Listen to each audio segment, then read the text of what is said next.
இந்த உலகமே தாய்வான் அப்படின்ற ஒரு குட்டி நாட நம்பி தான் இருக்குன்னு சொன்னா உங்களால நம்ப முடியுமா? இந்த உலகத்திலேயே அதிகப்படியான டெக்னாலஜிக்கல் சூப்பர் பவர்ஸ் தாய்வான் கிட்ட தான் இருக்கு. இந்த உலகத்தோட அதிகப்படியான சிலிக்கான் சிப்ஸை உருவாக்குறதோ தாய்வான் நாட்டோட டிஎஸ்எம்சி கம்பெனி தான். இன்னைக்கு இந்த உலகத்துல பயன்படுத்தக்கூடிய iPhones, smart phones, TV, computer, cars, fighter ஜெட்ஸ், missile, fridge, ஏன் நாசாவோட ரோவர் வரைக்கும் உருவாக காரணம் டாய்வான் நாட்டோட டிஎஸ்எம்சி கம்பெனி உருவாக்கக்கூடிய இந்த சிலிக்கான் சிப்ஸ் தான்.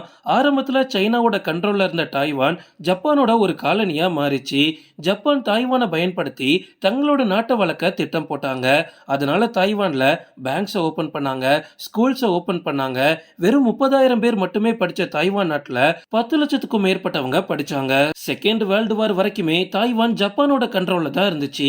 அதுக்கப்புறமா தாய்வானுக்கு என்ன ஆச்சு, அது எப்படி தனி நாடா மாறிச்சு அப்படின்றதுக்கு ஒரு ஃபுல் வீடியோ வேணுமா வேண்டாமான்னு கமெண்ட்ல சொல்லுங்க.